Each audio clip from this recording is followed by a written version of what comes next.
ਵਾਹਿਗੁਰੂ ਵਾਹਿਗੁਰੂ ਵਾਹਿਗੁਰੂ ਵਾਹਿਗੁਰੂ ਵਾਹਿਗੁਰੂ। ਸ੍ਰੀ ਵਾਹਿਗੁਰੂ ਸਾਹਿਬ ਜੀ। ਸੋਰਠ ਮਹੱਲਾ ਪੰਜਵਾਂ। ਮਾਇਆ ਮੋਹ ਮਗਨ ਅੰਧਿਆਰੈ, ਦੇਵਨ ਹਾਰ ਨਾ ਜਾਣੈ। ਜੀਉ ਪਿੰਡ ਸਾਜ ਜਿਨ ਰਚਿਆ, ਬਲ ਆਪਨੋ ਕਰ ਮਾਨੈ। ਮਾਇਆ ਮੋਹ ਮਗਨ ਅੰਧਿਆਰੈ, ਦੇਵਨ ਹਾਰ ਨਾ ਜਾਣੈ। ਜੀਉ ਪਿੰਡ ਸਾਜ ਜਿਨ ਰਚਿਆ, ਬਲ ਆਪਨੋ ਕਰ ਮਾਨੈ। ਮਨ ਮੂੜੇ ਦੇਖ ਰਹਿਓ ਪ੍ਰਭ ਸੁਆਮੀ, ਜੋ ਕਿਛ ਕਰਹਿ ਸੋਈ ਸੋਈ ਜਾਣੈ। ਰਹਿ ਨ ਕਛੁਐ ਛਾਨੀ, ਰਹਾਉ ਜਿਹਵਾ ਸਵਾਦ ਲੋਭ ਮਦ ਮਾਤੋ। ਉਪਜੇ ਅਨਕ ਬੇਕਾਰਾ, ਬਹੁਤ ਜੋਨ ਭਰਮਤ ਦੁਖ ਪਾਇਆ। ਹਉਮੈ ਬੰਧਨ ਕੇ ਭਾਰਾ, ਦੇ ਕਿਵਾੜ ਅਨਕ ਪੜਦੇ ਮਹਿ। ਪਰਦਾਰਾ ਸੰਗ ਫਾਕੈ,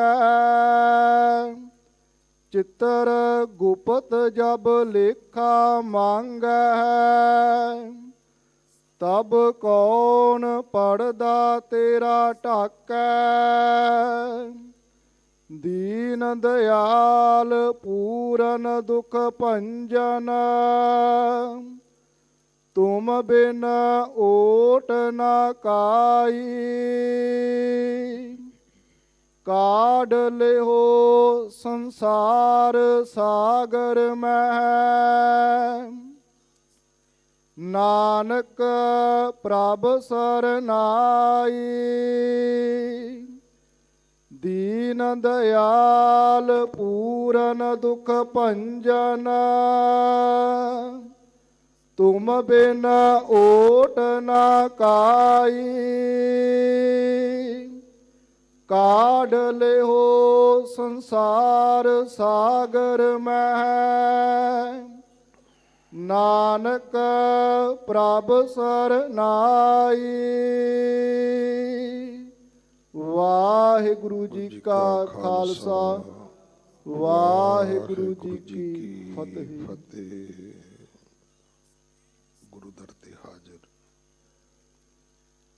ਗੁਰੂ ਸਵਾਰੇ ਖਾਲਸਾ ਜੀ, ਆਪ ਜੀ ਵਡਭਾਗੇ ਹੋ ਜੋ ਚੌਥੇ ਪਾਤਸ਼ਾਹ ਸੋਢੀ ਸੁਲਤਾਨ ਸਤਿਗੁਰੂ ਧੰਨ ਧੰਨ ਰਾਮਦਾਸ ਗੁਰ, ਜਿਨ ਸਿਰਿਆ ਤਿਨੇ ਸਵਾਰਿਆ। ਪੂਰੀ ਹੋਈ ਕਰਾਮਾਤ, ਆਪ ਸਿਰਜਣਹਾਰੇ ਧਾਰਿਆ। ਸਿੱਖੀ ਅਤੇ ਸੰਗਤੀ ਪਾਰ ਬ੍ਰਹਮ ਕਰ ਨਮਸਕਾਰਿਆ। ਇਨ੍ਹਾਂ ਅਜਮਤਾਂ ਵਡਿਆਈਆਂ ਦੇ ਮਾਲਕ ਗੁਰੂ ਰਾਮਦਾਸ ਪਾਤਸ਼ਾਹ ਮਹਾਰਾਜ ਜੀ ਦੇ ਪਵਿੱਤਰ ਅਸਥਾਨ ਸ਼੍ਰੀ ਹਰਿਮੰਦਰ ਸਾਹਿਬ ਦਰਬਾਰ ਸਾਹਿਬ ਦੀ ਯਾਤਰਾ ਕਰਦੇ ਹਾਂ। ਅੰਮ੍ਰਿਤ ਸਰੋਵਰ ਦੇ ਇਸ਼ਨਾਨ ਕਰਦੇ ਹਾਂ। ਆਪਣੇ ਲੋਕ ਪਰਲੋਕ ਦੇ ਸੁਖ ਦਾਤੇ ਸਤਿਗੁਰੂ ਧੰਨ ਧੰਨ ਧੰਨ ਸ੍ਰੀ ਗੁਰੂ ਗ੍ਰੰਥ ਸਾਹਿਬ ਪਾਤਸ਼ਾਹ ਮਹਾਰਾਜ ਜੀ ਦੇ ਹਜੂਰ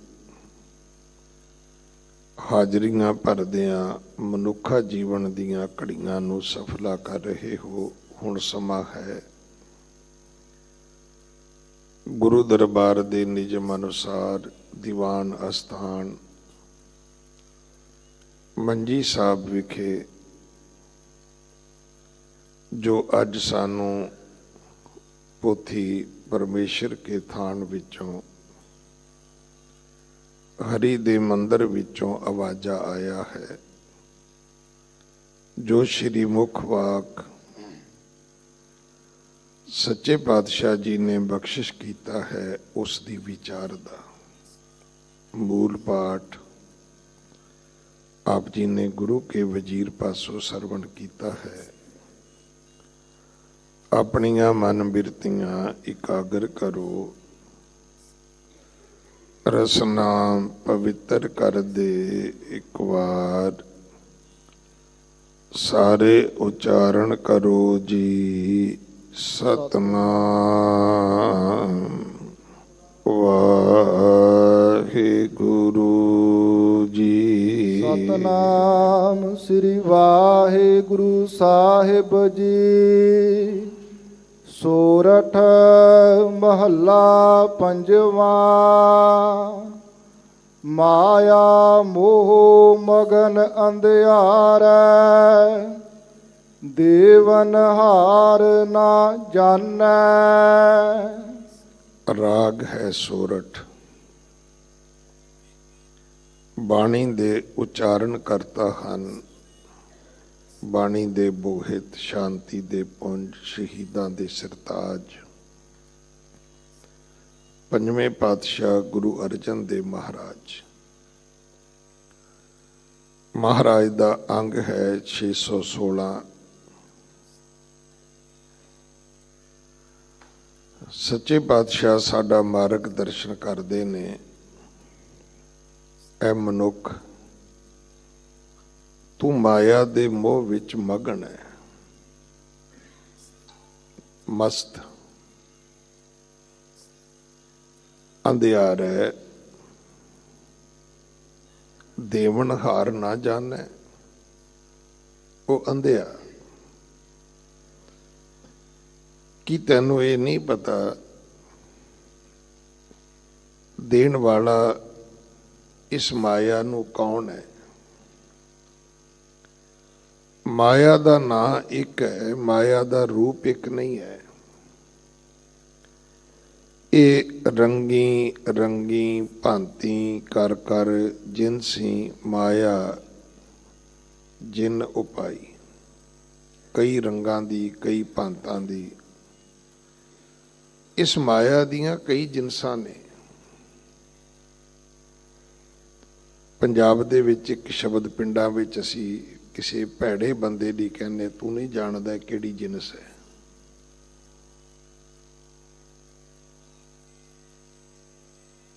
ਇਹ ਕਿਹੜੀ ਜਾਤੀ ਹੈ? ਇਹ ਮਾਇਆ ਕਈ ਜਾਤੀਆਂ ਦੀ ਹੈ, ਕਈ ਰੰਗਾਂ ਦੀ ਹੈ, ਕਈ ਕਿਸਮਾਂ ਦੀ ਹੈ। माया के 3 नाम, परसु, परसा, परसराम। ये आपां नूं सारिआं नूं आउंदे ने। नहीं हुंदी ते लोक परसु कहंदे ने, आ जाए ते परसा कहंदे ने, तिजोरी भर जाए ते परसराम कहंदे ने। ਇਹ ਮਾਇਆ ਦੇ 3 ਰੂਪ ਤਾਂ ਸਾਨੂੰ ਆਉਂਦੇ ਨੇ, ਪਰ ਇਹਦੀਆਂ ਬਾਕੀ ਜਿਨਸਾਂ ਦੇ ਬਾਰੇ, ਬਾਕੀ ਭਾਂਤਾਂ ਵੈਰਾਈਟੀਆਂ ਦੇ ਬਾਰੇ, ਵੰਨਗੀਆਂ ਦੇ ਬਾਰੇ ਸਾਨੂੰ ਨਹੀਂ ਬਹੁਤਾ ਪਤਾ। ਪਰ ਇੱਕ ਗੱਲ ਸਾਨੂੰ ਸੱਚੇ ਪਾਤਸ਼ਾਹ ਨੇ ਸਮਝਾਈ ਹੈ ਕਿ ਇਹ ਮਾਇਆ ਜਿਤ ਹਰ ਵਿਸਰੈ। ਇਹ ਬੜੀ ਵੱਡੀ ਇੱਕ ਸੱਚੇ ਪਾਤਸ਼ਾਹ ਨੇ ਸਾਨੂੰ ਸੇਧ ਦਿੱਤੀ ਹੈ ਕਿ ਨਹੀਂ ਤੈਨੂੰ ਸਮਝ ਆਉਂਦੀ ਤੇ ਇੱਕ ਹੀ ਗੱਲ ਤਾਂ ਜ਼ਰੂਰ ਸਮਝ ਲੈ ਕਿ ਜਿਸ ਕਰਕੇ ਰੱਬ ਭੁੱਲਦਾ ਹੈ ਉਹ ਮਾਇਆ ਹੈ। ਇਹ ਮਾਇਆ ਜਿਤ ਹਰ ਵਿਸਰੈ। ਜੇ ਰੱਬ ਨਹੀਂ ਭੁੱਲਦਾ ਤੇ ਕੋਈ ਮਾਇਆ ਨਹੀਂ ਹੈ, ਫਿਰ ਕੋਈ ਮਾਇਆ ਨਹੀਂ ਹੈ। ਹੁਣ ਜਿਹੜੀ ਗੱਡੀ ਤੁਹਾਨੂੰ ਦਰਬਾਰ ਸਾਹਿਬ ਲੈ ਕੇ ਆਈ ਹੈ ਉਹ ਮਾਇਆ ਥੋੜ੍ਹਾ ਹੈ। ਜਿਹੜੀ ਮਾਇਆ ਨੇ ਤੁਹਾਨੂੰ ਦੇਗ ਕਰਵਾਈ ਹੈ, ਜਿਹੜੀ ਮਾਇਆ ਨੇ ਤੁਹਾਨੂੰ ਮੱਥਾ ਟਿਕਾਇਆ ਹੈ, ਜਿਹੜੀ ਮਾਇਆ ਨੇ ਤੁਹਾਨੂੰ ਜਹਾਜ਼ ਦੀ, ਟ੍ਰੇਨ ਦੀ, ਬੱਸ ਦੀ ਟਿਕਟ ਲੈ ਕੇ ਦਿੱਤੀ ਹੈ, ਉਹ ਮਾਇਆ ਥੋੜ੍ਹਾ ਹੈ। ਜਿੰਨੇ ਟੈਕਸੀ ਦੇ, 3 ਵੀਲਰ ਦੇ ਖਰਚੇ ਭਰੇ ਨੇ ਉਹ ਮਾਇਆ ਨਹੀਂ ਹੈ। ਤਿੰਨ ਕਾ ਖਾਧਾ ਪਹਿੰਦਾ ਮਾਇਆ ਸਭ ਪਵਿੱਤ ਹੈ, ਜੋ ਨਾਮ ਹਰ ਰਾਤੇ। ਉੱਥੇ ਤਾਂ ਇਹ ਪਵਿੱਤਰ ਹੀ ਬਹੁਤ ਹੈ, ਉੱਥੇ ਇਹ ਮਾਇਆ ਪਵਿੱਤਰ ਹੈ। ਉੱਥੇ ਇਹ ਮਾਇਆ ਨਾਗਨੀ ਨਹੀਂ ਹੈ। ਮਾਇਆ ਹੋਈ ਨਾਗਨੀ, ਜਗਤ ਰਹੀ ਲਪਟਾਏ। ਮਾਇਆ ਮਮਤਾ ਮੋਹਣੀ, ਜਿਨ ਵਿਣ ਦੰਤਾ ਜਗ ਖਾਇਆ। ਮਨ ਮੁਖ ਖਾਦੇ ਗੁਰਮੁਖ ਉਬਰੇ, ਜਿਨੀ ਸਚ ਨਾਮ ਚਿਤ ਲਾਇਆ। ਇਸ ਮਾਇਆ ਨੇ ਮਨ ਮੁਖਾਂ ਨੂੰ ਖਾਧਾ ਹੈ, ਗੁਰਮੁਖਾਂ ਨੂੰ ਤਾਂ ਉੱਪਰ ਚੁੱਕਿਆ। ਅੱਜ ਜਦੋਂ ਤੁਸੀਂ ਕਹਿੰਦੇ ਹੋ ਵੀ ਇਹ ਮਹਾਂਪੁਰਖ ਜੀ ਬੜੀ ਸੇਵਾ ਕਰਦੇ ਨੇ, ਤੇ ਪੁੱਛੋ ਕਾਹਦੇ ਨਾਲ ਸੇਵਾ ਕਰਦੇ ਨੇ? ਮਾਇਆ ਗ੍ਰਹਿ ਸ਼ੋਭਾ ਹੈ, ਇੱਕ ਰੂਪ ਇਹ ਵੀ ਹੈ। ਤੁਹਾਡੇ ਘਰ ਦੀ ਸ਼ਾਨ ਹੈ ਮਾਇਆ। ਤੁਹਾਡੇ ਘਰ ਵਿੱਚ ਆਏ ਗਏ ਦੇ ਬੈਠਣ ਵਾਲੀ ਮੰਜੀ, ਕੁਰਸੀ, ਸੋਫਾ, ਬੈੱਡ, ਇਹ ਸਭ ਸ਼ੋਭਾ ਹੈ। ਪਰ ਮਾਇਆ ਤੋਂ ਬਿਨਾਂ ਕੁਝ ਵੀ ਨਹੀਂ ਆਉਂਦਾ। ਮਾਇਆ ਸਿਰਫ ਉਦੋਂ ਮਾੜੀ ਹੈ ਜਦੋਂ ਮਾੜੇ ਪਾਸੇ ਖਰਚੀ ਜਾਂਦੀ ਹੈ। ਮਾਇਆ ਉਦੋਂ ਬੜੀ ਚੰਗੀ ਹੈ ਜਦੋਂ ਇਹ ਚੰਗੇ ਪਾਸੇ ਖਰਚੀ ਜਾਂਦੀ ਹੈ, ਵਰਤੀ ਜਾਂਦੀ ਹੈ। ਸੱਚੇ ਪਾਤਸ਼ਾਹ ਅੱਜ ਸੁਚੇਤ ਕਰਦੇ ਨੇ, ਮਾਇਆ ਮੋਹ ਮਗਨ, ਤੂੰ ਮਾਇਆ ਦੇ ਮੋਹ ਵਿੱਚ ਪੈ ਗਿਆ। ਮਾਇਆ ਮਾੜੀ ਨਹੀਂ, ਮਾਇਆ ਦਾ ਮੋਹ ਬਹੁਤ ਮਾੜਾ ਹੈ।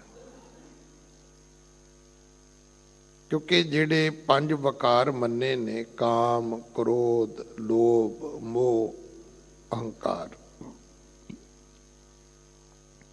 ਗੁਰੂ ਨੇ ਕੀ ਕੀਤਾ? ਗੁਰੂ ਨੇ ਇਹਨਾਂ ਨੂੰ ਮਾਰਿਆ ਨਹੀਂ ਹੈ। ਹੁਣ ਵੇਖੋ, ਜੇ ਤੁਸੀਂ ਕਾਮ ਨੂੰ ਮਾਰੋਗੇ ਤਾਂ ਸੰਤਾਨ ਕਿਵੇਂ ਪੈਦਾ ਹੋਏਗੀ? ਕ੍ਰੋਧ ਨੂੰ ਮਾਰੋਗੇ ਤਾਂ ਫਿਰ ਤਾਂ ਭਾਈ ਲੋਕ ਤੁਹਾਡੀ ਮਾਲਾ ਵੀ ਖੋ ਕੇ ਲੈ ਜਾਣਗੇ, ਭਗਤੀ ਵੀ ਨਹੀਂ ਤੁਹਾਨੂੰ ਕਰਨ ਦੇਣਗੇ। ਸੱਚੇ ਪਾਤਸ਼ਾਹ ਜੀ ਨੇ ਇਸ ਕਾਮ ਨੂੰ ਗ੍ਰਸਤ ਦਾ ਰੂਪ ਦਿੱਤਾ ਹੈ। ਕ੍ਰੋਧ ਨੂੰ ਵੀਰ ਰਸ ਦੇ ਵਿੱਚ ਕਨਵਰਟ ਕੀਤਾ ਹੈ। ਮੋਹ ਝੂਠਾ ਹੈ, ਮੋਹ ਦਾ ਆਧਾਰ ਝੂਠਾ ਹੈ, ਇਹਨੂੰ ਪਿਆਰ ਵਿੱਚ ਬਦਲਿਆ ਹੈ।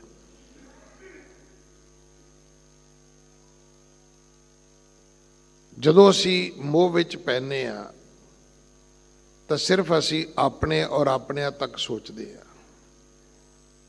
ਜਦੋਂ ਅਸੀਂ ਪਿਆਰ ਦੀ ਦ੍ਰਿਸ਼ਟੀ ਵਿੱਚ ਆਉਂਦੇ ਹਾਂ ਫਿਰ ਅਸੀਂ ਸੰਸਾਰ ਬਾਰੇ ਵੀ ਸੋਚਦੇ ਹਾਂ।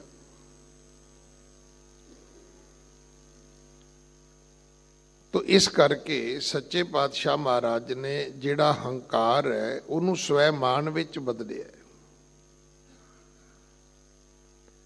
ਕ੍ਰੋਧ ਨੂੰ ਵੀਰ ਰਸ ਵਿੱਚ ਬਦਲਿਆ, ਅਹੰਕਾਰ ਨੂੰ ਸਵੈਮਾਨ ਵਿੱਚ। ਸ਼੍ਰੀ ਦਰਬਾਰ ਸਾਹਿਬ ਸਾਡਾ ਸਵੈਮਾਨ ਹੈ। ਡਿਠੈ ਸਭੇ ਥਾਵ ਨਹੀਂ ਤੁਧ ਜਿਹਾ, नहीं, इस धरती ते होर ऐसा कोई नहीं है, किते नहीं है। बद्धो सुपुरख विधाते तां तू सोहिया, हो नहीं सकेगा। ਜਦੋਂ ਇਸੇ ਸ਼ਹਿਰ ਦੇ ਵਿੱਚ ਸ਼੍ਰੀ ਹਰਮੰਦਰ ਸਾਹਿਬ ਜੀ ਦੀ, ਦਰਬਾਰ ਸਾਹਿਬ ਜੀ ਦੀ ਤਰਜ਼ ਤੇ ਨਕਲ ਕਰਨ ਦੀ ਕੋਸ਼ਿਸ਼ ਕੀਤੀ ਗਈ ਤੇ ਬਾਬਾ ਗੁਰਮੁਖ ਸਿੰਘ ਪਟਿਆਲੇ ਵਾਲਿਆਂ ਦੇ ਨਾਲ ਸੰਬੰਧਿਤ ਇੱਕ ਕਥਾ ਸੁਣਾਈ ਜਾਂਦੀ ਹੈ ਕਿ ਕਿਸੇ ਬਹੁਤ ਗੁਰੂ ਪਿਆਰ ਵਿੱਚ ਜਿਉਣ ਵਾਲੇ ਨੇ ਕਿਹਾ ਵੀ ਬਾਬਾ ਜੀ ਇਹ ਦਰਬਾਰ ਸਾਹਿਬ ਦੀ ਨਕਲ ਤਿਆਰ ਹੋ ਰਹੀ ਹੈ, ਦਰਬਾਰ ਸਾਹਿਬ ਦੀ ਤਰਜ਼ ਤੇ ਕੁਝ ਬਣਾਇਆ ਜਾ ਰਿਹਾ ਹੈ। ਕਹਿੰਦੇ ਤਾਂ ਕੀ ਹੋਇਆ? ਸਮਾਂ ਬੀਤ ਗਿਆ, ਅਗਲਿਆਂ ਨੇ ਹਰਿਮੰਦਰ ਵਰਗਾ ਮੰਦਰ ਬਣਾ ਲਿਆ, ਦਰਸ਼ਨੀ ਡਿਓੜੀ ਵਰਗੀ ਡਿਓੜੀ ਬਣਾ ਲਈ, ਕੋਸ਼ਿਸ਼ ਕੀਤਾ ਉਹਨਾਂ ਨੇ ਸਰੋਵਰ ਵੀ ਬਣਾ ਲਿਆ। ਉਹ ਸਿੱਖ ਨੇ ਫਿਰ ਕਿਹਾ ਵੀ ਬਾਬਾ ਜੀ ਤੁਸੀਂ ਕਹਿੰਦੇ ਹੋਇਆ ਹੀ ਕੁਝ ਨਹੀਂ, ਉੱਥੇ ਤੇ ਸਾਰਾ ਕੁਝ ਹੀ ਹੋ ਗਿਆ। ਹੁਣ ਬਾਬਾ ਜੀ ਬੋਲੇ, ਕਹਿਣ ਲੱਗੇ ਵੀ ਜਿਨ੍ਹਾਂ ਨੇ ਹਰਿਮੰਦਰ ਵਰਗਾ ਮੰਦਰ ਬਣਾਇਆ ਹੈ, ਦਰਸ਼ਨੀ ਡਿਓੜੀ ਵਰਗੀ ਡਿਓੜੀ ਬਣਾਈ ਹੈ, ਜਿਨ੍ਹਾਂ ਨੇ ਸਰੋਵਰ ਵਰਗਾ ਸਰੋਵਰ ਬਣਾਉਣ ਦੀ ਕੋਸ਼ਿਸ਼ ਕੀਤੀ ਹੈ, ਉਹਨਾਂ ਨੂੰ ਪੁੱਛੋ ਵੀ ਗੁਰੂ ਰਾਮਦਾਸ ਕਿੱਥੋਂ ਲਿਆਓਗੇ? ਬਾਕੀ ਗੱਲਾਂ ਤੇ ਕਰ ਲਓਗੇ ਤੁਸੀਂ, ਵਡਿਆਈ ਗੁਰੂ ਰਾਮਦਾਸ ਦੀ ਹੈ, ਉਹ ਕਿੱਥੋਂ ਲਿਆਓਗੇ? ਇਹ ਸਾਡਾ ਸਵੈਮਾਨ ਹੈ, ਹੰਕਾਰ ਨਹੀਂ ਹੈ। ਹੰਕਾਰ ਵਿੱਚ ਆ ਕੇ ਨਹੀਂ ਕਹਿਣਾ ਚਾਹੀਦਾ ਵੀ ਸਾਡਾ ਦਰਬਾਰ ਸਾਹਿਬ ਸਭ ਤੋਂ ਉੱਤਮ ਹੈ। ਇਹ ਸਾਡਾ ਸਵੈਮਾਨ ਹੈ ਕਿ ਐਸਾ ਦੁਨੀਆ ਦੇ ਵਿੱਚ ਨਾ ਕਿਤੇ ਹੈਗਾ, ਨਾ ਹੋ ਸਕਦਾ।